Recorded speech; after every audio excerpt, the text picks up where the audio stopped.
Le bar des supporters sur Maritima, bonsoir à toutes et à tous, très heureux de vous retrouver en ce mardi après-midi avec deux garçons extraordinaires. Ils auraient pu peut-être sauver le Titanic de son naufrage, ils auraient pu peut-être inventer un vaccin contre la mauvaise foi. Qu'est-ce qu'ils racontent, toi, Ils auraient pu réhabiliter le château d'If, oui, mais rien de tout ça.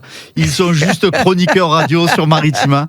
Bonsoir Steph Martins. Salut les amis. Bonsoir Jacques Bail. Bonsoir les amis. Alors ça y est, c'est la fin de la trêve.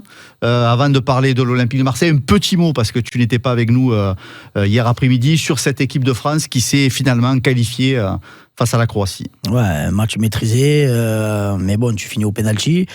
Le point noir, c'était le match aller. Le match aller était tout simplement catastrophique. Et ils se sont bien repris, où il y a eu beaucoup plus de maîtrise, beaucoup plus de jeu vers l'avant. Et voilà, après, c'est bien pour l'équipe de France qu'elle ait pu se qualifier pour le Final Four. Il démarre l'émission comme s'il faisait ASMR. Il démarre tout doucement pour ensuite monter un petit peu en charge. Jaco, les demi-finales du Final Four, donc ça sera au mois de juin face à l'Espagne. Place à la Ligue 1 avec cette 27e journée de Ligue 1 justement. L'OM reste sur 3 défaites en 4 matchs. Comment on se réorganise pour sortir de cette passe avec des mauvaises stats? Alors comment on s'organise, je ne sais pas. Dans tous les cas de figure, ce qu'il va falloir faire, Marco, c'est changer de méthode de travail. On en a parlé hier. Il est indispensable de jouer plus rapidement. La méthode de Zerbi, elle est bien, elle est très bien. Par contre, je le dis, je le répète régulièrement, c'est la lenteur qui me gêne. Donc il va falloir prendre conscience de nos défauts, et quand tu en prends conscience, tu sais les soigner. Comment faire? C'est avec ce genre de comportement. Quand on fait une fameuse contre-attaque, on a vu par exemple quand Lens nous a marqué ce but, ça va très très vite de l'avant. C'est ce qui nous manque. Nous régulièrement, on commence la contre-attaque. Je me rappelle Bilal Nadir partir avec une contre-attaque, arrêter sa course et repartir derrière. Donc il va falloir justement changer. C'est tout simplement indispensable, parce que le match contre Lens, il nous a quand même montré nos lacunes. Moi, je veux bien que l'on puisse m'expliquer que oui, c'est la méthode. Par contre, contre cette équipe lensoise, avec une défense à 5 en position défensive, tu peux quand même mettre un attaquant supplémentaire dans l'axe.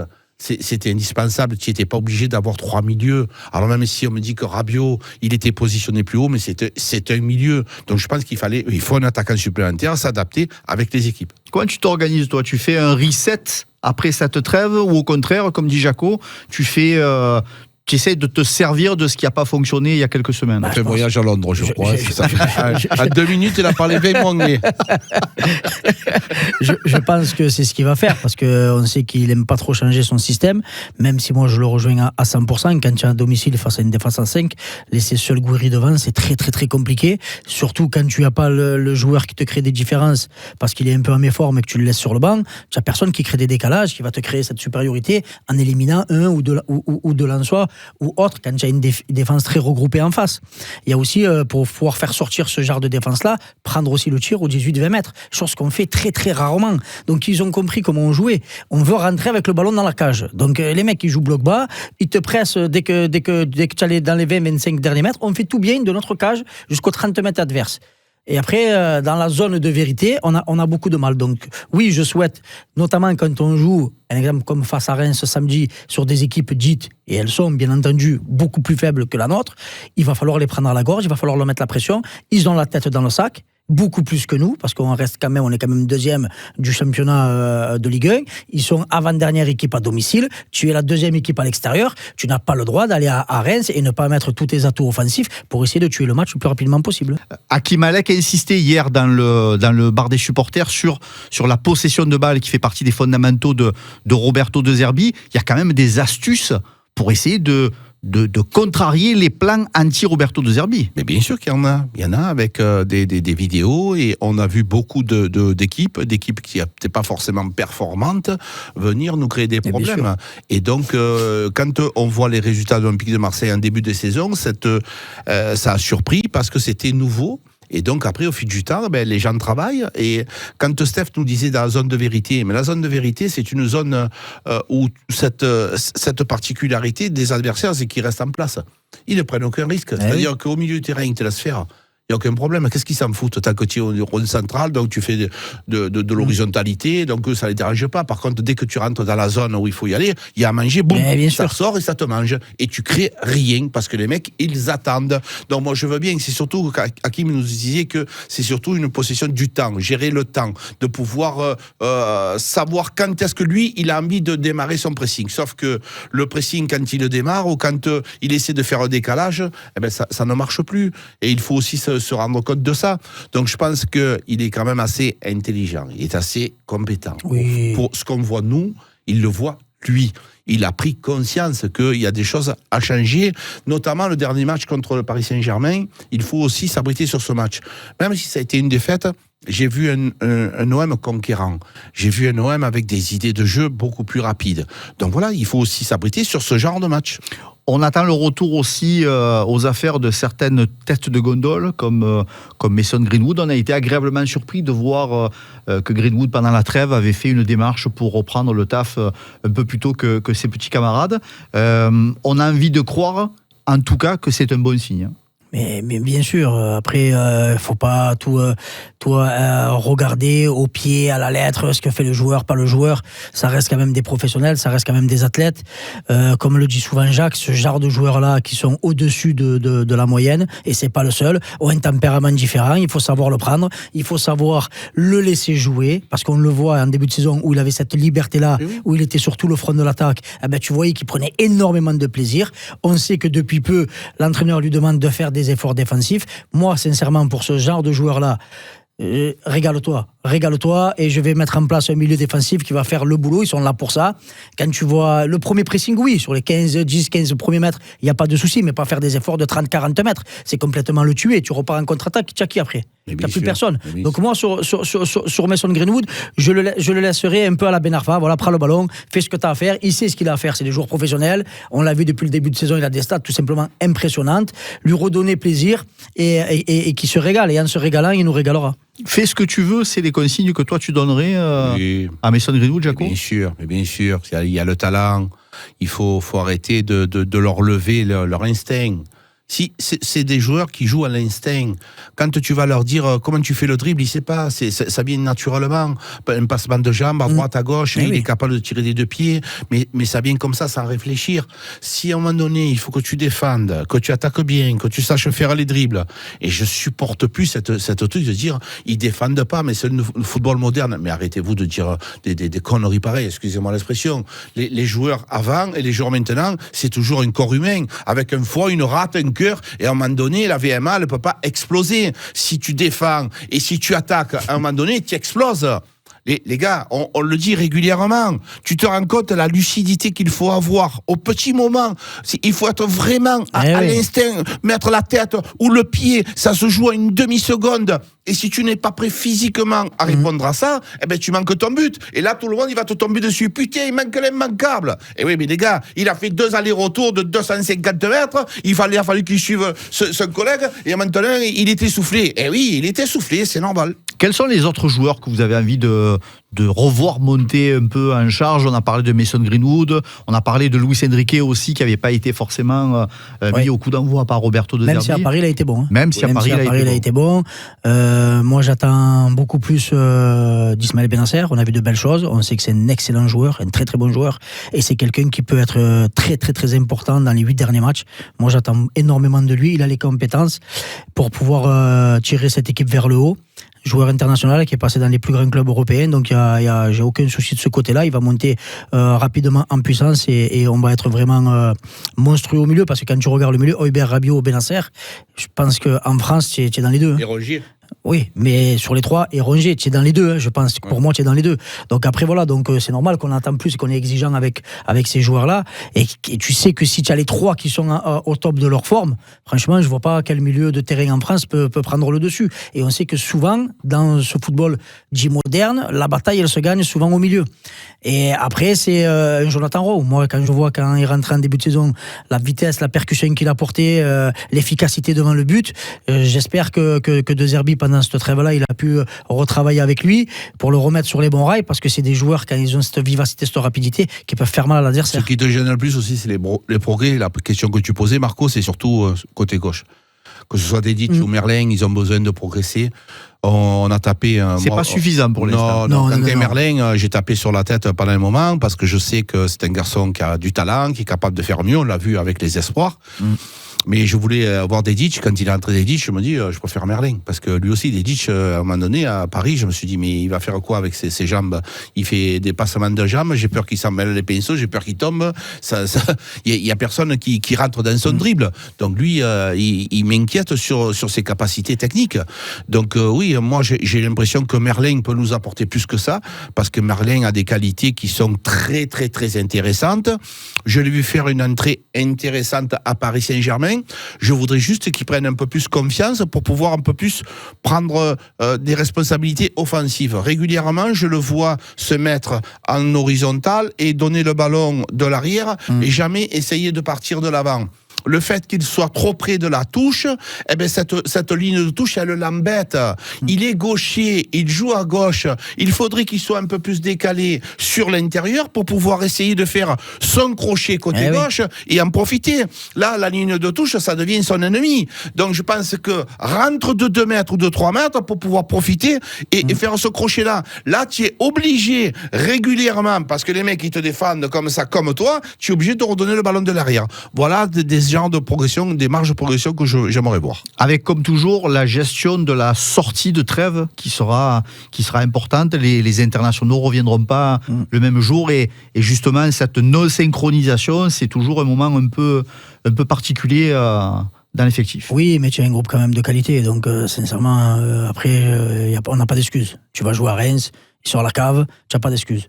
Un coup, on est content d'avoir des internationaux parce que voilà, ça te donne une certaine rigueur, un certain professionnalisme, et derrière, on ne va pas se plaindre parce qu'ils partent en sélection et qu'on va dire, tu comprends, ils jouent les 3 jours, on est fatigué. Alors, si on ne va jamais en Coupe d'Europe, alors non, tu n'as pas. Non, mais il y a des gros déplacements au milieu, c'est ça aussi.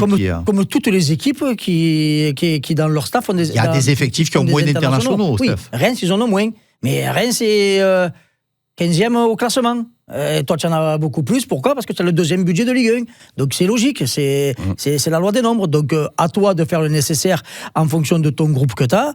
Et internationaux ou pas, tu dois aller à Reims pour gagner. Point final. Avec l'importance de l'arbitrage entre les retours de ces internationaux, l'importance qu'ils ont dans l'équipe et le fait qu'ils soient peut-être pas tous au même moment dans une fraîcheur physique irréprochable. Évidemment. Après, Marco, je vais rajouter aussi, on n'en parle pas assez, le repos nécessaire du staff. Parce que on parle souvent des joueurs, mais tu sais, quand tu as la tête dans le guidon et que tu es tout le temps à l'entraînement et tout, des fois, tu vois pas des choses. Manque de fraîcheur. Voilà. Donc le fait aussi le staff de partir en famille, notamment Roberto Zerbi, de parler d'autres choses, de voir d'autres gens, sa famille, ses enfants, des fois, ça te permet aussi de redescendre un petit peu et d'arriver avec être plus frais.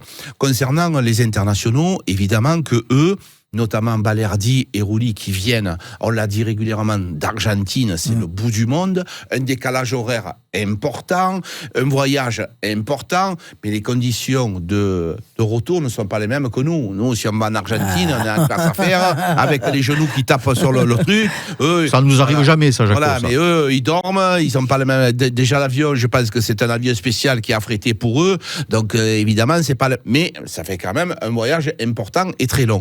Donc, le staff aussi doit prendre en considération, traiter chaque joueur, parce que je te disais, il y a des joueurs qui jouent un peu plus, il y a des joueurs qui ont joué un peu moins, il y a des joueurs qui ont joué très loin, il y a des joueurs qui ont joué moins loin. Les internationaux, il y en a beaucoup, mais pas tout le monde a fait les mêmes efforts.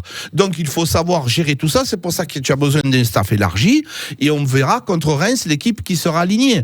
Mais en aucun cas, je veux voir une équipe fatiguée. Je veux pas l'entendre parler, parce que si tu retournes de trêve, tu nous dis, parce que là, un match par semaine, j'ai entendu, ouais, mais ils sont fatigués, Luis Enrique est fatigué, Greenwood il est fatigué, mais il est toujours fatigué, nous, hein. Donc il va falloir prendre le taureau par les cornes. 2 infos ces dernières heures. La première, c'est l'intérêt supposé d'un club italien pour le capitaine Léo Balerdi, Qu'est-ce que vous pensez? Commencer au mois de mars à parler de mercato. Non, le mercato, ça arrive.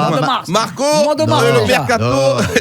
On parle pas de mercato, on parle d'un intérêt. Est-ce que c'est un intérêt que vous sentez crédible? Est-ce que vous imaginez, est-ce que vous avez envie de réfléchir déjà à ça aujourd'hui? Mais jamais de la vie. Il y a une saison à finir. Et pourquoi ça sort maintenant, ça? Il y a un sprint final à aller chercher, conforter ta seconde place. Et ça, après, s'il doit avoir un départ, ça se fera à la fin de la saison. Ça vous gonfle que je vous parle de ça pendant l'émission? Non, mais à cette période-là, sincèrement, je vois pas l'intérêt. Tu as 8 matchs de la fin de la saison. Tu te dis quoi? Ouais, je veux que Balerdi parte. C'est faux. Et même s'il doit y avoir, il faut que s'il vient à partir, il faut qu'il y ait un gros montant. Pas ceux qu'on a vu passer. 20 millions d'euros, tu as l'orteil. Ah, tu vois que tu développes quand même. Non, tu veux pas me parler, mais tu développes quand même. Parce que je m'intéresse à ce qui se passe dans mon club. Ah, quand même. Voilà. Moi, avec les années de contrat qui lui restent, si transfert il doit y avoir, c'est une offre que l'OM ne pourra pas refuser. Sinon, il doit rester à l'OM. Alors, quand j'entends. Vas-y, démonte-moi-le, Jaco. Démonte-moi-le. Il parlera plus jamais mercato. J'aime pas quand tu attaques avec ta petite voix là. Non, tu es mon frère. Mais moi, quand j'entends 20 millions, c'est un orteil. D'accord? Donc, ça veut dire que c'est. Pas un orteil. Voilà. Ouais, tu as compris, une jambe. On n'est pas observé. On exagère toujours, alors, quand même. Ça vaut entre 30 et 35. C'est à peu près ce que vous m'avez dit.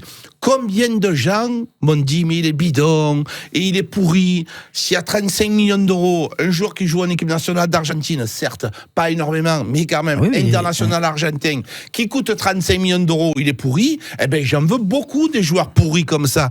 Donc, c'est-à-dire que c'est un joueur que tout le monde en Europe le regarde. Il est intéressant, il a fait des progrès énormes, une marge de progression énorme. Donc, aujourd'hui, le voir partir, j'en ai pas envie, parce qu'en plus, c'est notre capitaine. Et il est jeune, hein. Il est en train de s'installer à l'Olympique de Marseille. Et j'ai entendu dire aussi qu'il avait, lui, envie de rester, parce que c'est un latin. Vous développez quand même allègrement tous les deux. Mais c'est trop tôt de parler mercato maintenant. Tous les deux. Mais si tu nous poses la question, que tu te dises, on n'est pas tôt. Dis-lui que c'est tôt, dis-lui. C'est fini. Donc voilà, bon, faites de l'émission. Une autre question? Non, le truc qui était important, c'est ce que tu étais en train de dire. Jaco rappelle que Léo Balerdi, dans son capitanat et dans son expérience marseillaise, ce qu'il veut, c'est disputer la Ligue des Champions avec l'Olympique de Marseille. Mais bien sûr. Par-delà l'intérêt d'autres clubs européens. Et moi, pour en avoir parlé... avec lui directement? Non, à plusieurs reprises. À plusieurs reprises. Sur ce plateau-là, il a encore une marge de progression. C'est pour ça qu'à chaque fois, je demande d'avoir un défenseur central à ses côtés de haut niveau, de très haut niveau, qui a fait plusieurs compétitions européennes, qui a joué dans des grands clubs. Certes, ça a un coût, mais je pense qu'il a encore une ou deux grosses marges de progression. Il est très jeune, il a 25 ans, c'est très jeune pour un défenseur central. Qu'il soit lui le meneur de la défense de l'Olympique de Marseille, je trouve que c'est pas l'aider. Pour moi, c'est pas l'aider, parce que s'il veut encore progresser, il faut qu'à côté de lui, il est quelqu'un qui a joué dans les plus grands clubs européens, même qui est un peu âgé, 30-32 ans, un défenseur central, ça peut aller encore jusqu'à 36-37 en fonction de l'hygiène de vie. Mais voilà, c'est ce genre de défenseur-là que j'irai chercher pour le faire progresser et le faire franchir 1 ou 2 paliers supplémentaires. Pour un sujet qui arrive un peu tôt... Mais on en parle au mercato d'hiver, on en a parlé, j'en parle depuis le début de la saison. Que la défense, il faut la renforcer, c'est pas de maintenant. Hein. La deuxième info, la deuxième chose, c'est une question sur l'arbitrage. On a appris que c'était Willy Delageau qui sera finalement l'arbitre du match Reims-OM ce week-end. Willy Delageau, c'est l'arbitre d'OM Lille qui avait oublié ce fameux penalty face à Hubière, qui avait oublié un penalty sur Rowe, qui avait oublié de siffler le bloc. Quel arbitre dans cette Ligue 1 n'a pas oublié quelque chose? La question, c'est celle-là. Est-ce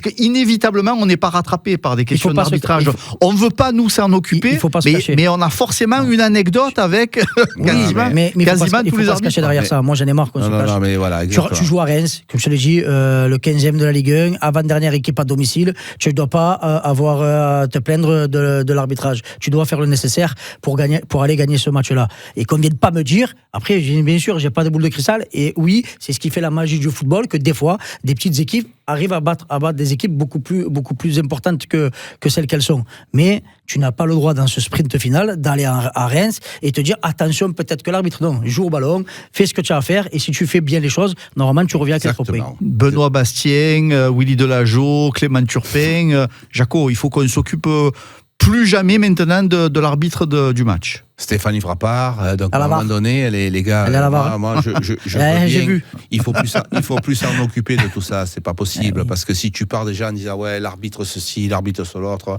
on l'a dit, c'est Reims, c'est une petite équipe avec de grandes difficultés, donc à un moment donné, il faut aller avec l'esprit de les écraser, il n'y a pas d'autre mot, on va les écraser, je veux une équipe de conquérants. Avant de les écraser, on veut juste gagner, quoi. Je veux avoir ce discours, parce que j'en ai marre de commencer à dire attention à l'arbitre, attention là-bas, il risque d'avoir de la pluie, il risque d'avoir de l'herbe sur le terrain, parce que tu regardes quand même, Jaco, tu regardes quand même, les gars.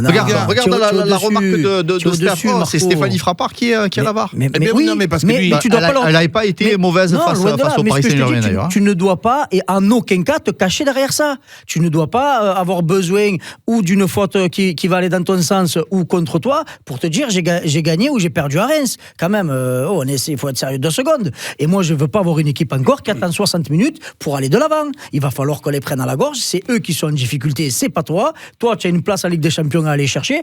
Eux, ils jouent leur maintien en Ligue 1. Donc, normalement, tu dois, dès les premières minutes, les presser haut, jouer de l'avant. Et regarde, pour revenir sur le match de Lens, à chaque fois que tu as été, à chaque fois que tu t'es mis en bonne position, c'est quand tu as joué dans la profondeur et dans la verticalité. Arrêtons ces jeux sur les côtés, on dirait qu'on fait des essuie-glaces et frapper au 20 mètres. Voilà, il n'y a pas de secret, mais moi, et encore moins si je suis loin d'être un entraîneur, mais j'ai un peu joué au ballon. Et voilà, après, comme je disais Jacques, il faut laisser aussi les joueurs prendre plaisir et les laisser jouer avec leur instinct. Il n'y a que là où tu vas créer quelque chose, où tu vas apporter quelque chose à une équipe. Si tout est calé contrôle-passe, dès que lui se déplace là, toi tu l'envoies là, et quand tu peux pas, tu reviens derrière. Si tu fais ça, c'est plus du ballon. C'est insupportable quand je vois ces tablettes, ces papiers. Il arrive le remplaçant, le mec, il rentre, il est plein d'énergie, il dit attention, alors fais attention. Mais nous, on avait le stylo plume, nous, en primaire, Jaco. La tablette, il y a le plastique qui descend. Le mec, il faut qu'il réfléchisse ça, il faut pas que je le fasse, il faut pas que je tire, il faut pas que je dribble, il faut que je descende. Mais où il est l'instinct? Mais tu lèves tout ce qu'il y a. C'est comme si un cuisinier, tu lui dis, tu fais des pâtes au beurre au beurre et que du beurre. Et je peux pas mettre d'herbe non, pas d'herbe, que du beurre. Donc, à un moment donné, stop les gars. Allez, en tout cas, place aux réalités de la Ligue 1. Ça sera ce week-end, ce samedi à partir de 17h. Ça sera bien sûr à vivre en direct sur Maritima. Reims Olympique de Marseille avec la Team OM au grand complet dans les tribunes du stade Auguste Delaune, sur le plateau Maritima pour le débrief à la mi-temps et à la fin du match. Merci les frérots, vous êtes en pleine forme pour. On va embrasser Karim qui met les bottes qui s'enrhument pas, mon chéri. Il est un petit peu plus haut au niveau de la carte de France. Là-bas dans le nord. Fais attention, poulet. Couvre-toi bien, hein. Merci mon Jaco. Merci les amis. Merci mon Steph. On a bien fini, tu vois, on a commencé doucement, on a bien fini. J'ai senti à un moment donné que ça pouvait finir en pugilat, mais finalement non. À demain 18h les amis.